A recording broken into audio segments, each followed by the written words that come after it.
은혜 받은 말씀 보겠습니다. 로마서 14장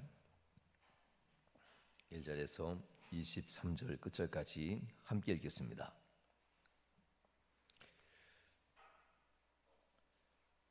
믿음에 연약한 자를 너희가 받되 그의 의견을 비판하지 말라. 너희 어떤 사람은 모든 것을 먹을 만한 믿음이 있고 믿음에 약한 자는 채소만 먹느니라. 먹는 자는 먹지 않는 자를 업신여기지 말고 먹지 않는 자는 먹는 자를 비판하지 말라. 이는 하나님이 그를 받으셨음이라.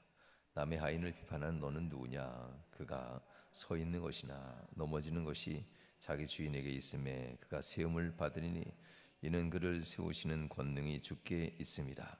어떤 사람은 이 날을 전날보다 낮게 여기고 어떤 사람은 모든 날을 같게 여기나니 각각 자기 마음으로 확정할지니 나를 중히 여기는 자는 자도 주를 위하여 중히 여기고 먹는 자도 주를 위하여 먹으니 이는 하나님께 감사하며 먹지 않는 자도 주를 위하여 먹지 아니하며 하나님께 감사하느니라. 우리 중에 누구든지 자기를 위하여 사는 자가 없고 자기를 위하여 죽는 자도 없도다. 우리가 살아도 주를 위하여 살고 죽어도 주를 위하여 죽나니 그러므로 사나 죽으나 우리가 주의 것이로다. 이를 위하여 그리스도께서 죽었다가 다시 살아나셨으니 곧 죽은 자와 산 자의 주가 되려 하심이라. 너희가 어찌하여 네 형제를 비판하느냐? 어찌하여 네 형제를 업신여기느냐? 우리가 다 하나님의 심판대 앞에 서리라. 기록되었으되 주께서 이르시되 내가 살았노니 모든 무릎이 내게 꿇을 것이요 모든 혀가 하나님께 자백하리라 하였느니라. 이러므로 우리 각 사람이 자기 일을 하나님께 직고하리라. 그런즉 우리가 다시는 서로 비판하지 말고 도리어 부딪힐 것이나 거칠 것을 형제 앞에 두지 아니하도록 주의하라. 내가 주 예수 안에서 알고 확신하노니 무엇이든지 스스로 속된 것이 없으되 다만 속되게 여기는 그 사람에게는 속되니라. 만일 음식으로 말미암아 내 형제가 근심하게 되면 이는 내가 사랑으로 행하지 아니함이라. 그리스도께서 대신하여 죽으신 형제를 내 음식으로 망하게 하지 말라. 그러므로 너희의 선한 것이 비방을 받지 않게 하라. 하나님의 나라는 먹는 것과 마시는 것이 아니요 오직 성령 안에 있는 의와 평강과 희락이라. 이로써 그리스도를 섬기는 자는 하나님을 기쁘시게 하며 사람에게도 칭찬을 받느니라. 그러므로 우리가 화평의 일과 서로 덕을 세우는 일을 힘쓰나니 음식으로 말미암아 하나님의 사업을 무너지게 하지 말라. 마무리 다 깨끗하되 거리낌으로 먹는 사람에게는 악한 것이라. 고기도 먹지 아니하고 포도주도 마시지 아니하고 무엇이든지 네 형제로 거리끼게 하는 일을 아니함이 아름다우니라.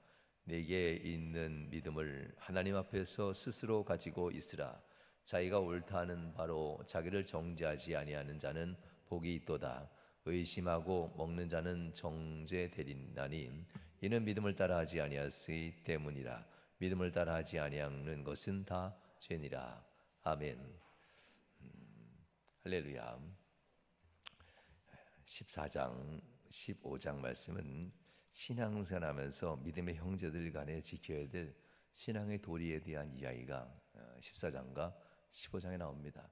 여러분들이 살면서 신앙의 도리가 무엇일까 궁금하잖아요. 교회엔 질착한 사람, 선한 사람이 있을 거라 생각하지만 교회도 다양한 사람들이 모인 것이 교회입니다. 그렇기 때문에 내가 하는 방법, 또 다른 사람이 생각하는 방법들, 내가 생각하는 느낌들, 다른 사람이 생각하는 느낌들 다 다르다는 겁니다. 물론 가이드라인이 있어요. 하지 말아야 될 것, 넘어가지 말아야 될 선은 있습니다. 그러나 그 안에서 너무 좁게 만들어 버리면 모두가 나와 같지 않으면 다 나쁜 사람 이렇게 느껴지게 된다면은 이때부터 이제 심각한 죄를 짓는 자가 된다는 겁니다. 혹시 형제와 자매들이 왠지 불편하게 느껴진다면은 내가 너무 좁게 판단하며 사는 건가? 여기부터 먼저 생각해야 됩니다. 형제들이, 우리 교회 내 형제들이 특별히 바깥에서 저지르는 나쁜 죄악을 여기서 저지르지 않는 이상 그들이 계속 불편해지고 마음에 거리낌이 자꾸 멀리 두고 싶은 마음이 든다면은 그들의 문제가 아니라 내가 너무나 좁은 마음으로 비판하며 살고 있다. 이 얘기가 오늘 로마서 14장과 이제 15장에 나오는 이야기입니다. 그러니 스스로 의롭다 하는 그것 때문에 스스로 범죄하는 자가 된다 이겁니다. 물론 어떤 사람은 아무리 비판받고 미움받아도 꿋꿋하게 믿음 생활 잘하는 사람이 있어요. 이런 사람을 성경은 양심의 자유를 얻은 자라고 하죠. 무엇을 하든지 아나무인격 이런 사람 말고요. 양심의 자유를 얻은 자라는 사람은 구원에 대한 확신을 가진 사람을 얘기합니다. 구원에 대한 확신을 갖게 되면 양심의 자유를 얻게 돼요. 그래서 내가 하는 어떤 것으로 범죄하는 것, 그것을 뛰어넘는 신앙을 갖게 돼요. 오늘 본문에는 두 가지에 대한 이 양심에 거리끼는 두 가지를 예를 들어서 얘기합니다. 음식입니다. 음식과 날. 요새 뭐 이사하는 날들이 봄에 있잖아요. 귀신들이 가만히 있는 날이라며요. 우리 그리스도인들도 그런 날 잡아서 혹시 회사 열고 또 이사하고 이런 거 혹시라도 하고 있으면 그게 바로 죄가 되는 겁니다. 왜냐하면 신앙 양심에 거리끼는 것을 본인이 하고 있기 때문에. 그래서 그때부터는 죄 이렇게 얘기해요. 이건 자기 자신에게 스스로 죄를 짓는 겁니다. 그러니 이 이산 날짜, 날을 정하는 거, 이 날이 길일이야, 이 날이 안 좋은 날이야, 이런 거에 이미 우리 신앙이 걸려서 세상을 쫓아가는 순간 우리는 하나님을 부인하는 것이 되는 거기 때문에 이것을 극복하고 어떤 날이든 하나님 우리에게 축복한 날이야 이렇게 할 때 신앙의 양심의 자유를 얻은 자 이렇게 얘기합니다. 오늘 부분에서는 그 두 가지를 이제 얘기합니다. 이 유대인들이 가지고 있는 정신이 있습니다. 유대인들은 예배하는 날, 기도하는 날, 원래 이 유대인들이 이스라엘의 12지파로 살아갈 때 이 날은 지킵니다. 속죄일도 지키고 제사하는 날도 철저하게 지킵니다. 시간도 지켜요. 그건 이미 하나님의 나라, 하나님의 백성으로서 이스라엘이라고 하는 이 가나안 땅에서 살고 있으니까 그렇게 지켜야죠. 이방인들과 경화에 살지 않으니까 당연히 그것은 지켜야 될 것들입니다. 그래서 날짜에 대한 것을 정확히 지켜요. 절기, 3대 절기와 7대 그들의 축제들이 있습니다. 이런 절기들은 반드시 지켜야 되고 안식일만 되면 토요일, 금요일 저녁 해가 질 때부터 토요일 저녁 해가 떨어질 때까지 24시간입니다. 이때가 이제 안식일에서 이 날과 시간을 정확히 지켜요. 이 날과 시간을 지키지 않는 자들은 돌로 쳐서 안식일이 끝난 다음에 마을에서 이 안식일을 지키지 않은 사람들은 돌로 쳐 죽입니다. 모여서. 왜냐하면 하나님의 거룩한 백성으로 우리에게 세상의 헛된 것을 가져들어왔기 때문에 우리의 공동체의 정신, 신앙을 무너뜨리는 한 사람의 잘못된 신앙의 태도 이렇게 보지 않아요. 악한 사단의 종이 된 자. 그래서 우리의 신앙을 거룩하지 못하게 물들어 버린 자. 그래서 그에게 돌 던지며 죽이는 겁니다. 한 사람의 죄가 아니라 그로 말미암아 민족 전체에 사단 마귀가 죄를 가져오니까요. 마치 그것을 어떻게 표현했냐면요. 아담과 하와에게 사단이 사과를 들었다 해죠. 선악과를 가지고 유혹하는 모습들, 그런 유혹하는 것 자체를 없애버리는 거죠. 그래서 안식일을 범한다. 이것은 바로 에덴 동산에서 선악과를 들고 아담과를 유혹하는 것과 똑같아요. 그 유혹에 말려들어갈 때 어떤 결과가 일어나는지 이스라엘 사람은 너무나도 잘 알거든요. 쫓겨날 뿐만 아니라 영생할 사람이 죽을 자로 바뀌고 편안하게 살 사람이 가시덤불 속에서 평생 찔리고 고통받으면서 먹을 것을 구해야 되는 저주받은 육체 땅을 만들어버린 이 모든 것이 바로 사단 마귀의 이 유혹에서 시작됐거든요. 그래서 하나님 앞에서 일주일이라는 시간들 창조의 시간입니다. 일주일 창조하며 마지막 일곱 번째 날은 안식 쉬어라 해서 7일 동안 늘 하나님의 창조주 하나님을 고백하는 시간이 이스라엘 사람에 있어서는 안식일입니다. 바로 그렇게 날과 시간을 엄하고 중요하게 지켰던 자들입니다. 또 유대인들에게 있어서는 음식에 대한 규범도 있는데요. 특별히 우상에게 내어드린 고기들은 절대 먹지 않습니다. 하나님께 내어드린 고기들도 역시 먹지 않아요. 다 태워서 번제로 드리니까요. 그렇지만 딱 한 가지만 함께 나눠 먹게 되는데 그것도 나를 위한 음식이 아니라 모두 함께 제사에 참여했던 모두를 위한 음식으로 함께 나눠 먹는 제물이라서 화목제라래요. 제사를 드리고 그땐 기름만 하나님께 드리고요. 나머지 고기들 기름만 태워서 드리고 고기들은 다 모아서 그 제사에 참여한 사람들이 함께 잔치를 하며 나눠 먹습니다. 화목제. 요일학 하나님께서는 제사에 쓰였던 음식으로 하루에 일용할 양식이 아닌 잔치로는 쓰게 했지만 양식으로는 쓰지 못하게 했어요. 양식은 그게 아니라 범사에 주어진 축복으로 양식은 주어졌기 때문에, 그래서 하나님께 드려야 될 것을 드리지 않으면 도적질한다 그래요. 양식을 줬고 그 이외에 하나님께 드려야 될 것이 있는데 이것을 드리지 않는 건, 하나님의 것은 도로 가져가서 내가 양식으로 삼는 게 아니에요. 제사는 다 태워서 하나님 앞에 제물로 했기 때문에. 그래서 이스라엘 사람에게 있어서는 제사에 들어갔던 음식들 절대 먹지 않습니다. 먹을 수도 없고요. 다 번제로 됐기 때문에. 이런 신앙을 가진 유대인들이 이제 디아스포라가 돼서 로마의 정복에서 흩어지잖아요.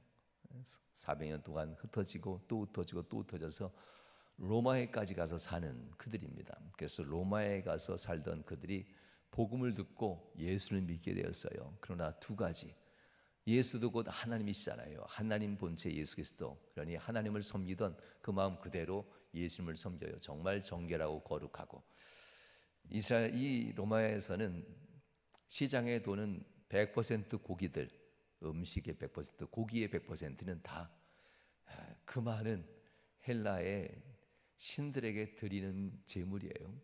신들이 너무나 많기 때문에요. 또 많기 때문에 로마의 고기들이 다 충당되지 못해요. 그래서 모든 고기는 일단 신전으로 다 따서 바친 다음에 그 다음에 가지고 내려와서 다시 그것을 시장에다 풀어서 시장에서 장사하게 되거든요. 로마에 있는 이 유대인들로서 그리스도인 된 사람들, 처음 기독교인이죠. 로마에 있는 처음 기독교인들이 유대인들이었는데요. 이들이 로마에서 먹을 수 있는 것은 고기가 없고 뭐였을까요? 채소만 먹게 돼요. 떡, 뭐 이런 채소, 쌀, 밀가루, 보리가루. 고기에 대해서는 먹지 않아요. 모든 고기들은 다 제사로 헬라의 그 우상들에게 드렸던 제물로 쓰여졌기 때문에, 그래서 유대인들은 철저하게 이걸 지킵니다. 그리고 하나님 앞에서 날, 안식일, 그리고 절기들, 3대 절기들, 그리고 또한 축제의 날들, 속죄일들, 그 날만 되면 지켜요. 다 지켜요. 예수님께서는 이미 이 모든 것들로부터 자유를 줬다고 얘기하는데도 몸에 배 있기 때문에 하는 거예요. 그래야 정성을 다한다고 생각하니까요. 목회 처음 하면서 이제 이렇게 오랫동안 사시다가 이제 나이 많이 들어서 교회 오신 분들은요, 정성 정말 좋아해요. 꼭 이렇게 인사 꼭 하세요. 앉아서 기도도 이렇게 하시고. 폼이 뭔지 아시죠? 정한수 떠놓고 이렇게 기도할 때 두 손 모으고 이렇게 빌잖아요. 하나님 비비는 모습. 이렇게 진짜 정성을 다해요. 정성. 말씀 전하는 목사님들에게, 또한 기도하는 장로님들에게 정성을 다해요. 우리 위해서 전해주고, 우리 위해서 기도하고, 우리를 인도해주는 속장님들 정성을 다해요. 그들이 하나같이 신의 대리인인 것처럼 그렇게 다해요.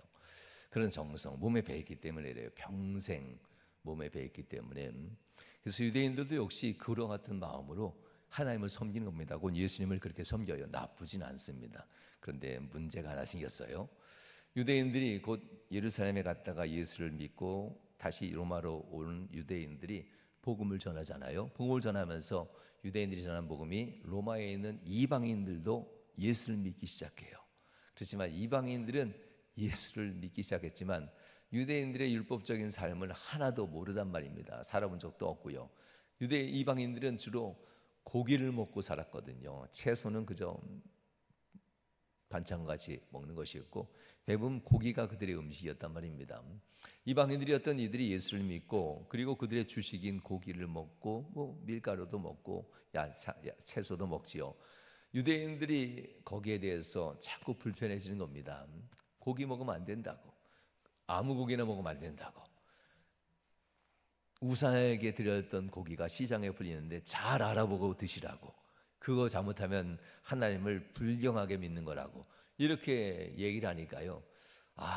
예수 믿는 사람과 얼굴 보는 게, 곧 유대파의 그리스도인들과 얼굴 보는 게 너무 불편해지는 거예요. 그들 모두 믿음이 훌륭한 사람인 거 맞습니다. 너무 불편해지고 이걸로 인해서 갈등이 나게 돼요. 그래서 사도 바울은 이 14장, 15장 말씀을 로마서에다 이렇게 편지글 형식으로 뒷부분에 붙이는 겁니다. 신앙생활하면서 얘기합니다. 믿음이 연약한 자를 너희가 받되 그의 의견을 비판하지 말라. 고기를 먹어야 될까? 곧 제물에 우상에게 바쳤던 고기를 먹어야 될까? 말아야 될까? 이것에 대해서 이제 얘기하는 자입니다. 누가 믿음이 더 좋아 보여요? 고기 먹지 마시고 하나님을 정결하고 거룩하게, 우상에 드렸던 제물 먹지 마시고 하나님 앞에 그거 고기 안 먹고도 잘 사는데 무슨 우상에 드렸던 고기를 먹습니까? 이 사람이 믿음이 좋은 사람입니까? 아니면 하나님이 허락한 모든 음식은 다 거룩하고 정결하다고 허락했으니 우상에 드려진 것이 의미가 없다. 하나님이 우리에게 주신 양식일 뿐이다. 이렇게 여겨본 사람이 더 믿음 좋은 사람입니까? 네. 거리낌 없이 먹어도 됩니다 라고 얘기하는 사람이 더 믿음 좋은 사람입니다. 그래서 그들을 놓고 믿음이 강한 자 이렇게 표현해요. 믿음이 약한 자는 아까 처음 제가 시작했잖아요. 이상하게 이 사람만 들어가면 자꾸 부딪혀. 믿음 좋아 보이는데 실상은 믿음이 약한 자들이에요. 양심의 자유를 얻지 못한 자. 그러니까 이것도 틀리고 이것도 틀리고 이것도 틀리고 난 이것만 해야 돼 하면서 스스로에게 먼저 비판하고 다른 사람에 대해서도 이거 하면 안 돼, 이거 하면 안 돼, 이것도 틀렸어 하면서 계속 불화를 만들어내는 이러한 유의 사람들, 믿음 좋아 보이지만 실제로는 성경은 믿음이 연약한 자 이렇게 표현합니다. 믿음이 연약한 자를 너희가 받아 수용해라 라고 합니다.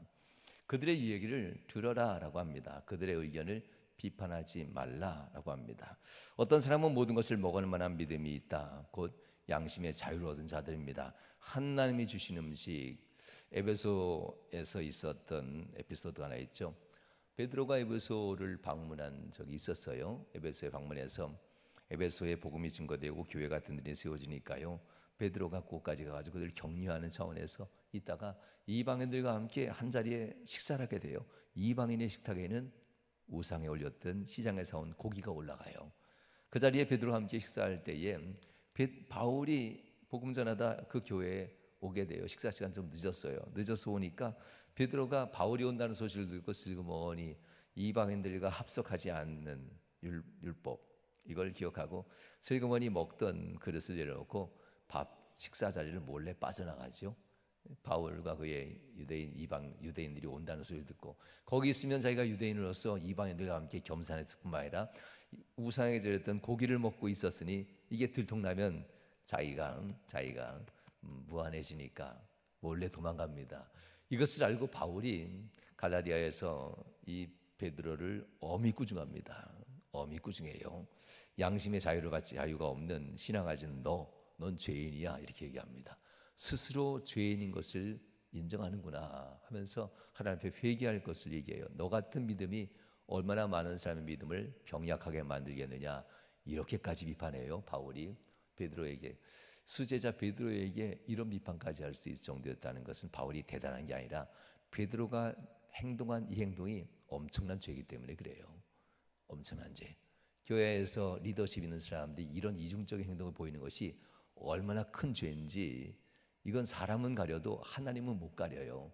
하나님은 바로 이들을 놓고 죄를 가진 자 이렇게 표현하거든요.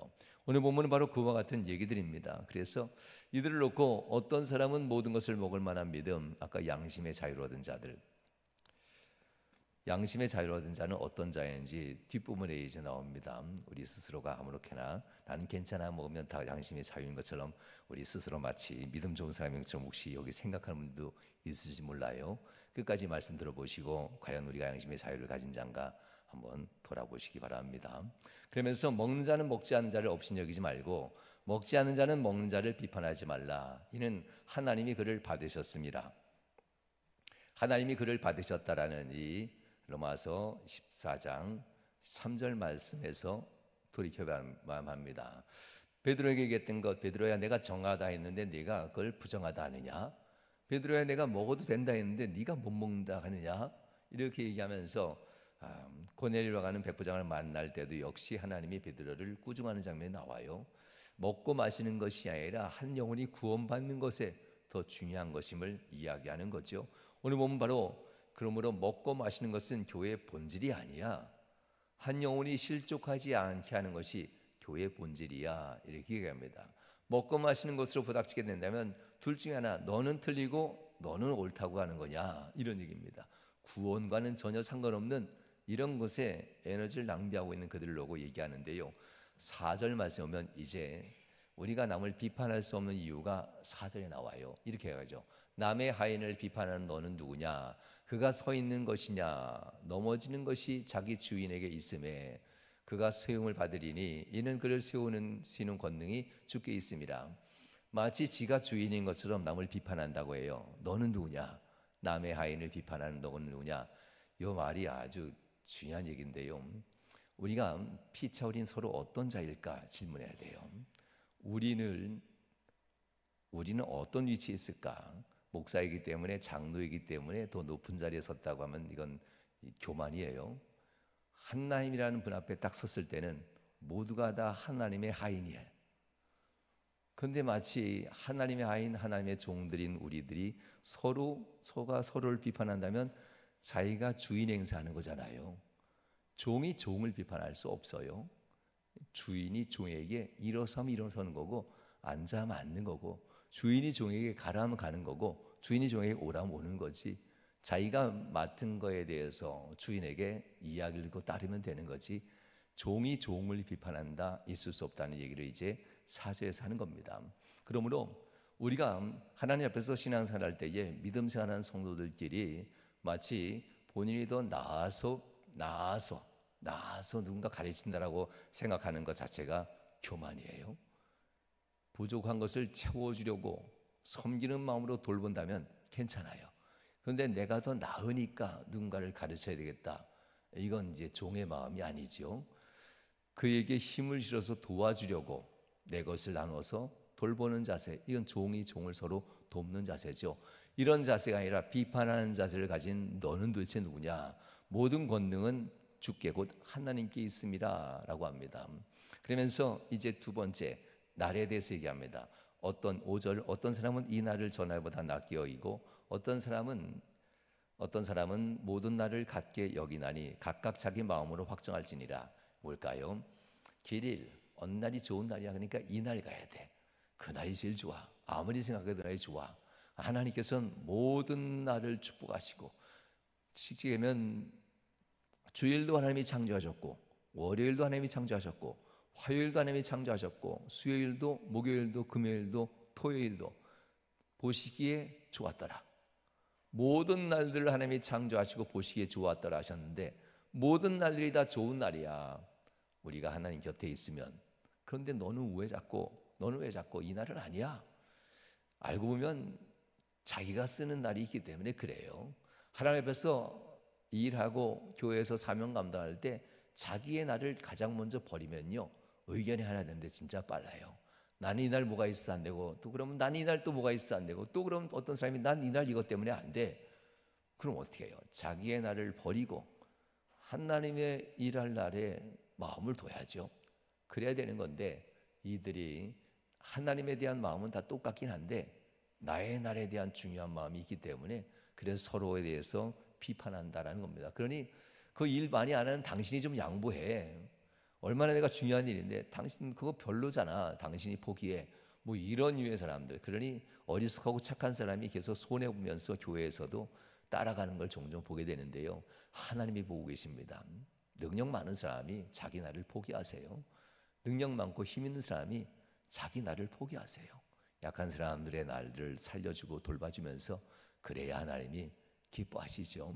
그런 이야기가 보면 말씀이 답니다. 나를 중히 여기는 자도 주를 위하여 중히 여기고 먹는 자도 주를 위하여 먹으니 이는 하나님께 감사하며, 6절 말씀, 먹지 않는 자도 주를 위하여 먹지 아니하며 하나님께 감사하느니라. 다시 로마 교회로 들어가면요, 로마 교회 교인들은 그저 나의 일이 아니라 하나님의 일을 하기 위한 좋은 날을 찾았고, 하나님을 위해서 어떻게 하면 잘 섬길 수 있을까 하면서 먹을 것도 구별하면서 살아가자 하면서 정말 열심히 살았던 자들입니다. 그런데 이것 때문에 서로 의견이 갈리니 바울이 이렇게 7절 얘기합니다.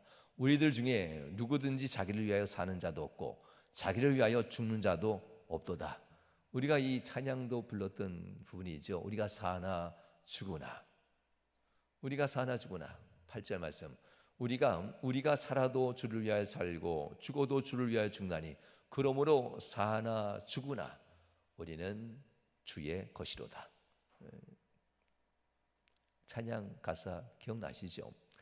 이것을 얘기하는 겁니다. 그러니 먹는 것 이게 뭐 내가 취향 이게 뭐 중요해. 그냥 많이 먹어본 사람이 자기 거 포기하는 게 제일 빠른 것 같아요. 많이 드셔보신 분들이 자기 거 포기하고 아닌 분들 거 쫓아가는 것도 좋을 것 같고요. 능력 많은 분들이 자기 나를 포기하고 약한 사람의 나를 보호해 주는 거, 이래야 교회가 덕으로서 간다는 이야기가 본문 말씀이기도 합니다. 결국 주님은 좋은 날을 위해서 죽으신 것이 아니에요. 좋은 음식 때문에 죽은 것도 아니고요. 주님께서는 바로 이와 같이 한 사람 한 사람의 영혼을 위해서 죽으셨다는데요. 9절, 이를 위하여 그리스도께서 죽었다가 다시 살아나셨으니 곧 죽은 자와 산 자의 주가 되려 하심이라 라고 얘기합니다. 구속사를 얘기하는데요. 구원이 어떻게 되는가? 여러분들 구원에 대해서 어떻게 정리하나요? 오늘 이 말씀 준비하면서 가만히 약간 한 시간 동안 기도하면서 하나님, 구속사를 어떻게 이해시켜 드려야 될까요? 고민을 했어요. 구속사, 예수님이 죽으심과 나의 살아남이 무슨 관계인가? 여기서 한 가지 키가 있어요. 이 예수님의 죽으심, 십자가에 달려 죽으심과 나의 살아남, 영생에 이르는 것에 그 문제를 이해하는 키가 하나 있는데요. 대가, 돈을 지불하고 사셨다. 여기에 키가 있어요. 주님께서는 우리를 영생의 자녀를 먼저 사지 않았어요. 주님께서는 십자가에 달려 죽으시면서 본인의 죽음의 대가를 사망에게 지불하죠. 그러면서 사망에게 뺏겼던 인생들, 우리들 한 사람 한 사람을 사요. 다 예수 믿는 사람을 사죠. 나의 사람 지불했으니까 내 거죠. 예수님이 생명을 지불하고 사요. 그런데 그렇게 사신 예수님은 영생하는 자를 산 게 아니었어요. 예수님이 사단으로부터 산 생명은 죽을 자를 산 거예요. 우리가 죽을 자를 사셨어요, 일단은. 그리고 갈라디아서 2장 13절에 나온 것처럼 죽을 자를 산 우리를 예수님이 천국으로 먼저 데려간 것이 아니라 어디로 데려갔을까요?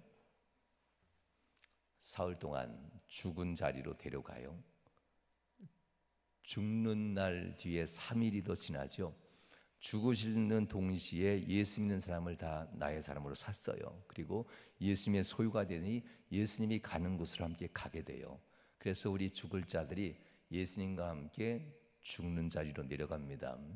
예수님의 소유가 된 우리는 그곳에서 예수님과 함께 다시 살아난다.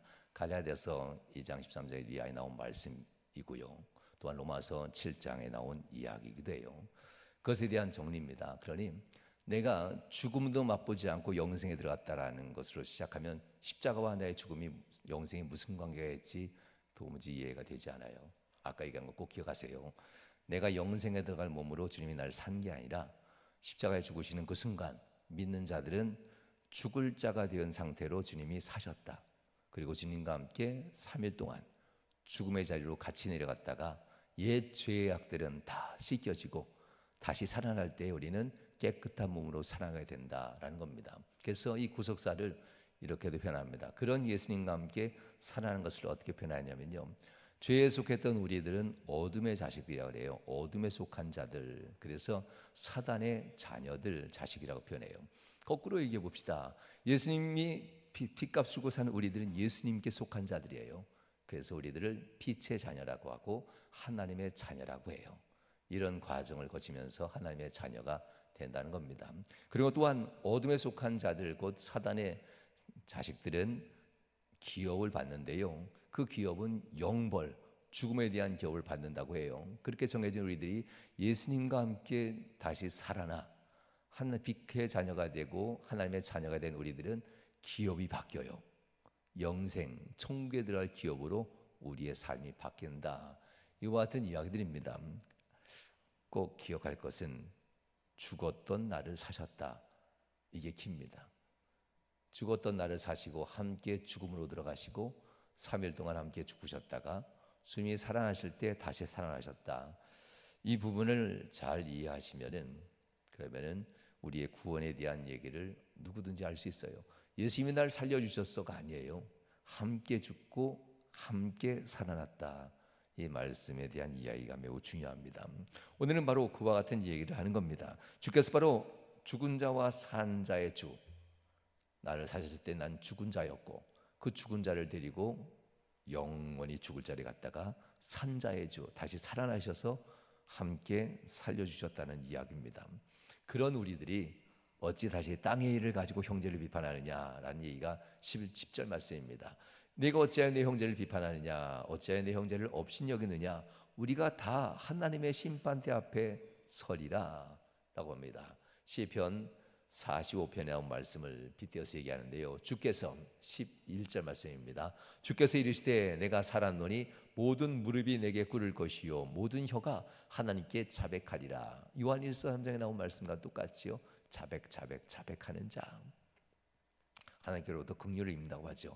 예수로 인해서 죄값을 지불받고 예수와 함께 죽음을 경험하고 예수와 함께 살아난 그들은 하나님 앞에서 심판 때에 다 올라가 무릎을 꿇게 될 때에 우리가 하나님 앞에 우리의 죄를 자백하는 가운데 하나님이, 예수님이 나를 위해서 죽으셨던 것을 얘기하면서 변호하셔서 함께 살아나는 그런 자가 바로 형제요 자매들인데, 그 형제요 자매들을 세상 일 좀 틀렸다고, 내 취향 아니다고, 나와 좀 맞지 않는다고, 내 말을 무시해 내 의견과 동의하지 않는다고 그들을 비판한다면은 네가 하나님을 비판하는 자냐, 이런 얘기를 하는 거예요. 이런 얘기니 교회 안에서 누군가가 많이 미워지고 누군가가 불편해지면요, 불편해지고 많이 미워진 사람이 많을수록 꼭 기억하세요. 아이고 내가 연약한 자구나, 내가 이 시각이 좁구나 생각하시면 돼요. 양심의 자유, 신앙의 자유는 바로 주님과 함께 죽었다, 주님과 함께 다시 살아났다, 이 모든 것에 대한 은혜를 깊이 깨달으면 양심의 자유를 얻게 돼요. 그럼 이러므로 12절, 이러므로 우리 각 사람이 자기 일을 하나님께 직고하리라 얘기합니다. 하나님께. 누구 때문에? 라고 아담은 얘기했죠. 누구 때문에? 하와 때문에. 당연히 하나님께서 내게 보내주신 하와 때문에 내가 죄를 졌나이다. 하와는 또 누구 때문에? 뱀이 나를 유혹하고 속여서 뱀 때문에 내가 있나이다. 아담은 아담의 죄로 저주를 받게 되고, 하와는 하와의 죄로 저주를 받게 되고, 뱀은 뱀의 죄로 저주를 받게 돼요. 하나님께서는 누구 때문이라는 말을 듣지 않아요. 짓고, 네가 나에게 죄를 고백해, 이 짓고하게 되는 날이 올 거야 라고 합니다. 그러므로 형제를 비판하고 판단하는 이 좁은 신앙을 가지고 사는 이런 인생들을 될 수 있으면 안 사는 게 제일 좋죠. 할렐루야. 그런 믿음을 갖는 것이 중요합니다. 그런즉 13절, 우리가 다시는 서로 비판하지 말고 도리어 부딪힐 것이나 거칠 것을 형제 앞에 두지 아니하도록 주의하라. 고기에 대한, 음식에 대한 얘기를 한다면요, 유대인들 곧 유대파 그리스도인들이 오면요, 고기 먹던 것도 살짝 치워줘야죠. 싫어하는 거 알면서 일부러 오늘은 뭘 하나 봐야지 하면서 끝까지 버티는 그러한 이들은 믿음이 강한 자가 아니에요. 그도 똑같이 믿음이 약한 자예요. 나는 괜찮고 나는 옳은데 하면서 끝까지 자기 할 일 끝까지 해내는 사람들, 이런 사람들도 역시 믿음 좋은 사람 아니에요. 분명히 그가 불편할 거 알고 상처받을 거 아는데 부딪힐 거 각오하고까지 버티는 사람들, 이런 류의 사람들은 로마 교회를 어지럽히는 사람이에요. 물론 하나님 옆에서 개별적으로 보면요, 다 하나님을 위하여, 하나님을 위하여, 하나님을 위하여, 하나님을 위하여 만나지 말아야 될 사람들입니다. 이런 사람들은 교회를 따로따로 개척해서 자기 교회들을 다니면 될 것 같아요. 이런 류의 사람들은 상대방에 대해서 불편할 거 안다면 도리어 부딪힐 것이나 거칠 것을 안다면은, 그가 온다면 형제 앞에 그걸 두지 않기 위해서 내가 나의 나를 버리고, 내가 좋아하는 나를 버리고 내가 좋아하는 것을 내려놓는 것, 이 양심의 자유예요. 이럴 때 이 사람이 진짜 믿음 좋은 사람이죠. 이런 얘기를 하는 것이 본문 말씀이기도 합니다. 그러므로 내가 주 안에서 14절, 주 안에서 알고 확신하노니 무엇이든지 스스로 속된 것이 없으되 다만 속되게 여기는 그 사람에게는 속되니라. 아까 얘기했던 양심의 자유에 대한 얘기가 이제부터 나와요. 양심의 자유 어떤 걸까요? 형제가 오면은 그가 불편해하고 부딪힐 것을 안다면은 뭐 그 어때, 나는 괜찮은데 하면서 버티는 사람은 이미 스스로를 속이는 자. 하나님이 형제를 어떻게 구원하셨는지, 하나님 예수님이 생명을 버리시기까지 형제를 사랑하시고 구원하신 자인데, 그 형제를 아프게 할 것을 알면서도 끝까지 자기의 주장과 자기 생각을 얘기하는 자라면 이 사람은 스스로 속이는 자, 스스로 속되게 만든 자, 불경하게 만든 자라고 얘기해요. 그 안에 계신 하나님을 모욕하는 거니까요. 이런 모습이 있다는 것이 바로 양심의 자유가 사라진 자라는 것을 의미하는 겁니다. 15절 말씀, 만일 음식으로 말미암아 내 형제가, 비유를 얘기합니다. 내 형제가 근심하게 되면 이는 내가 사랑으로 행하지 아니함이라. 나만 괜찮으면 돼 하는 이런 얘기죠. 왜 영화 중 밀양이라는 영화가 한참 10여 년 전에 나온 영화잖아요. 그 영화에 회개라는 그리스도인들의 잘못된 회개의 폐단이 정확히 나와 있어요. 나님이 회개했는데, 남님이 하나님 앞에 해결받았는데 아니에요.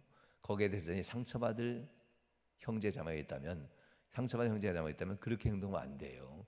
그것을 놓고 오늘 본문이 얘기하는 겁니다. 만일 음식으로 말미암아 내 형제가 근심하게 되면 이는 내가 사랑으로 행하지 아니함이라. 그리스도께서 대신하여 죽으신 형제를 내가 내 음식으로 망하게 하지 말라. 상처받고 교회를 떠나게 하는 것, 그가 믿음 없다고 나중에는 그를 욕하죠. 떠난 사람을 욕하죠. 하나님은 아셔요.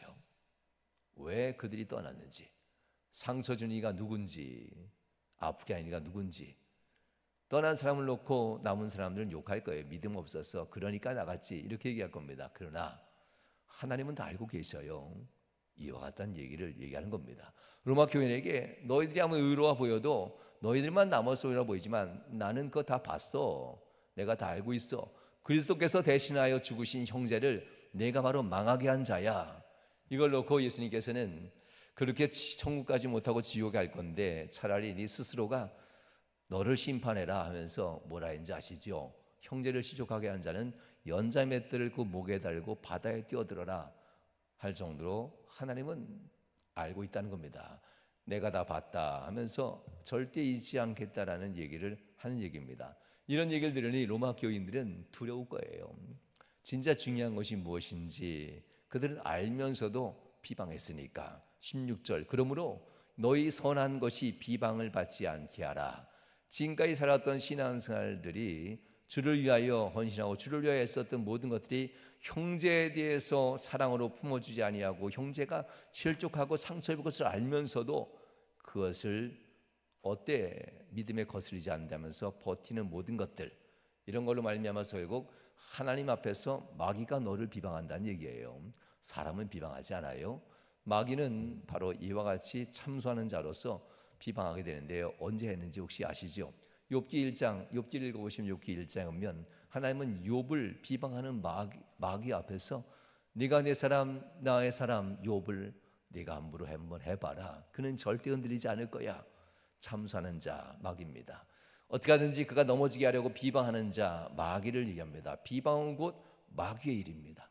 그러니 이와 같은 것에 대해서 너희가 정말 조심해야 된다는 얘기입니다. 17절 말씀, 하나님의 나라는 비방하면서 가는 수 있는 나라가 아니라는 얘기죠. 하나님의 나라는 먹는 것과 마시는 것이 아니요 오직 성령 안에 있는 의와 평강과 희락이니라. 우리가 생각하는 의와 평강과 희락, 세상적인 의와 평강과 희락을 얘기하지 마세요. 정인이 이긴다 이런 말 하지 마세요. 여기서는 의와 평강과 희락은 목숨을 내놓으시며까지 불의에 있던 자에게 죄값을 지불하면서까지 의의 자리로 이르러 영생에 이르겠다는 그 의입니다. 정의는 이겨 옳은 사람은 반드시 인정받게 돼 있어. 이런 세상의 비판적인 말로서 교회에서 하면 안 돼요. 의라고 하는 것은 결국 예수님이 목숨 버려 한 영혼을 구원하여서 의의 자리로 이끌었다는 이런 의를 얘기하는 겁니다. 바로 성령 안에서 바로 이와 같은 마음으로 평강과 희락으로 교회가 하나 되는 모습들, 이 얘기를 하는 것이 본문의 말씀입니다. 그러므로 이로써 그리스도를 섬기는 자는 하나님을 기쁘시게 하며 사람에게도 칭찬을 받느니라. 사도행전 3장에 나와 있던 3장 48절인가요? 마지막에 나와 있던 이 말씀들 꼭 기억하셔야만 합니다. 2장 마지막 절이네요.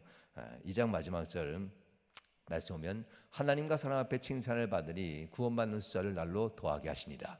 이 초대교회에게 줬던 하나님의 칭찬의 메시지가 있었어요. 바로 로마에 있는 교회가 부흥할 때 너희들이 멈출 때는 서로 비판하고 비난하고 서로에 대해서 사랑으로 덮지 않을 때는 교회가 부흥하지 않고 멈추고 시들어갈 거야. 그러나 너희가 부흥할 때를 기억해봐 하는 얘기입니다. 부흥할 때 기억해봐. 그때는 하나님과 사람 앞에 칭찬받는 그런 교우들의 모습이었기에 하나님이 너희를 귀하게 여겨준 날이었어, 이런 얘기입니다. 우리의 삶 가운데 19절 그러므로 우리가 화평의 일로 서로 덕을 세우는 일에 힘쓴다라고 얘기합니다. 음식으로 말미암아 하나님의 사업을 무너지게 하지 말라. 마음이 다 깨끗하고 하되 거리낌으로 먹는 사람에게는 악한 것이다 라고 합니다. 고기를 먹지 않고도 아니하고도 포도주를 마시지 아니하고도 무엇이든지 내 형제로 거리끼게 하는 일을 아니함이 아름다우니라. 내게 있는 믿음을 하나님 앞에 스스로 가지고 있으라. 자기가 옳다 하는 바로 자기를 정죄하지 아니한 자는 복이 있도다. 할렐루야. 할렐루야. 말씀 마치겠습니다. 여러분 곁에 신앙 친구, 교회에 오면 신앙 얘기를 할 수 있는 따뜻한 신앙 친구가 몇 명 있습니까? 이 질문이 매우 중요해요. 그냥 교제하는 친구 말고 교회에 오면 신앙 친구로서 하나님의 은혜를 나누면서 내 마음의 은혜를 함께 나눌 수 있는 신앙 친구, 함께 사역하는 일 말고 신앙 친구가 몇이나 있습니까? 서로가 서로에 대해서 화평케 하는 마음을 가지고 있다면 신앙 친구들은 반드시 만들어져요. 많이는 생기지 않아요. 마음을 나누기 때문에. 그렇지만 두세 명 정도는 서로 마음이 통하는 자 말고 같은 동네 출신, 같은 마을 출신, 같은 학교 출신 이런 거 말고 정말 신앙 친구, 서로가 서로를 품어주고 신앙으로서 우리가 서로 하나가 될 뿐만 아니라 우리 교회를 위해서 함께 희생하자는 이 신앙 친구가 여러분에게 몇이나 있을까? 로마 교회에 대해서는 그런 얘기를 하는 겁니다. 서로 하나가 되는 이유는 우리가 즐겁기 위해서가 아니라 교회에 헌신하기 위해서 우리가 서로 하나가 되는 것.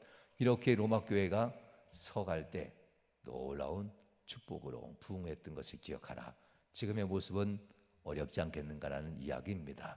우리 함께 기도하십시다. 1분간만 기도할 때 하나님 우리의 삶 가운데 로마 교회의 실수가 우리에도 반복되지 않게 해달라고, 로마 교회의 처음 모습 회복하는 것처럼 우리 교회에서 하나님 앞에 처음 모습 회복하는 교회 될 수 있게 해달라고 이 시간 1분간만 주여 한번 부르시 합심하여 기도하겠습니다. 주여 하나님 감사합니다. 은혜 주시 하나님께 감사합니다. 믿음으로 승리하는 목된 성도들도 인도하여 주시옵소서. 성도들과 성도들의 하나님 아버지, 믿음이 있다 하면서 오래됐다고 해서 능력점이 있다고 해서 얼굴 붉히는 것도 아무렇지 않게 붉히는 일이 있었다면 하나님 우리의 죄가 내를 나 스스로를 정죄하게 하여서 하나님 아버지 연자매들을 메고 바다에 뛰어들어야 될 죄인 줄도 모릅니다. 주님 하나님 은혜도 하여 주옵시고 은총도 하셔서 신앙 친구를 사게 돼 나를 위한 친구가 아니라 함께 헌신하고 함께 하나가 되어서 교회에 연약한 자를 돌보고 교회의 어려움을 함께 짊어지고 하는 그런 신앙 친구가 되어서 이 명함교회를 함께 섬기고 명함교회 약한 자들을 돌보고 명함교회 약한 자를 품어갈 수 있는 그러한 진정한 믿음의 신앙 친구들이 설 수 있도록 인도하여 주옵시고 역사하여 주옵소서. 이 명함교회 하나님 아버지 로마교회처럼 그렇게 부흥하는 교회 되길 소원합니다. 주 하나님께서 복심 간절히 바랍니다. 역사하신 바라며 예수님 거룩한 이름으로 기도하옵나이다. 아멘. 주님 감사합니다. 오늘도 귀한 시간 함께 예배한 말씀을 나눴습니다. 로마 교회에게 줬던 귀한 말씀들, 신앙에 있어서 개인 신앙은 참으로 귀한데 모이기만 하면 서로 비판하고 서로 옳다하고 서로 낫다 하면서 서로가 서로를 품지 못하고 아파할 것을 알면서도 버티고 그렇게 얘기하고 슬퍼하고 괴로워할 거 알면서도 일부러 그렇게 행동했던 이 정죄받을 죄악들을 우리 안에 있다면 다 쓸어내게 하시고 오직 주께서 그를 위해서 죽으신 그 형제와 그 자매를 위해서 십자가에서 못 박혀 죽으신 그 은혜를 기억하며 주님의 마음으로 우리도 그렇게 그들을 사랑할 수 있도록 은혜 도와여 주옵소서. 주 하나님께서 복 주심을 간절히 바라며 예수님 거룩한 이름으로 축복하며 기도하옵나이다. 아멘. 이제는 아버지 하나님의 극진하신 사랑하심과 성자 예수 그리스도의 그것인 은혜와 성령 하나님께서 내주교통 충만 역사하시는 은총이 이제 모든 성도들 삶 속에 위로부터 영원히 함께 하시길 축원하옵나이다. 아멘. 아멘.